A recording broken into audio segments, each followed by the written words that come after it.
Okay, you made it.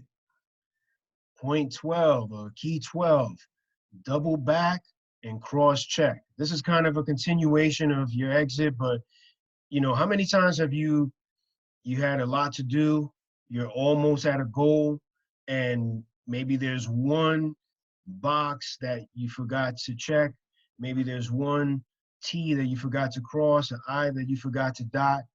You have to double back and cross check everything. You think, the house is done, everything's great, and then you go down to the basement and there's like 5 bags of garbage.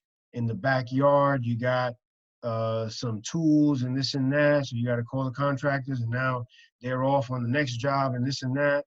And like, hey, listen, you guys left some garbage down in the basement. When can you come over to grab that and get rid of it? So you got to make sure, double, especially, I can't stress this enough, in real estate where there's so many moving parts, there's so many different people involved.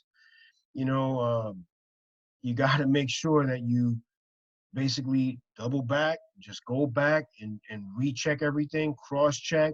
Maybe if you have a partner, maybe you take on one set of tasks, your partner does another one, and then maybe you cross check, you help each other out, because you don't, and you don't want to be, for example, at the closing table, to doing your refinance, or maybe you're selling that flip, and then oh, listen, for example, hey, they did the title search. There's an open permit from 3 months ago that wasn't closed out. Oh shit, we got to go back, check into that, because especially in this day and age, right? We want to be moving fast. We want to go on to the next thing, go on to the next job, make that next money.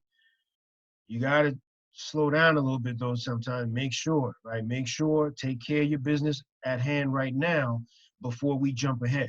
So very important about, you got to remember, double back and cross check.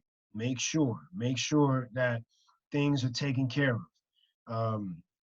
It's in your best interest, and it's going to help your business be a lot more smoother, and it'll make you happy as well.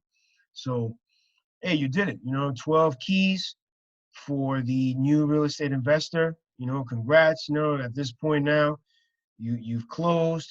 You've sold the flip, or maybe you've rented the rental property. You've done a cash out refi, possibly. You paid off the lender. That interest is also taken care of, and now hopefully you got some money to play with, to reinvest in that next deal, and that's what it's about. And then just, and even though, you know at this point, don't have a huge portfolio at this point, at the time of recording this, spring of 2020. But um, now, once you do something, as once you do something, you now learn, and now you know what not to do. You've shaved your learning curve a little bit, and you just become a lot more efficient, and hopefully on your way to being that much more successful in your business. So thanks for checking out this 12-part series. Stay tuned for more, and I appreciate you. Take care and happy investing.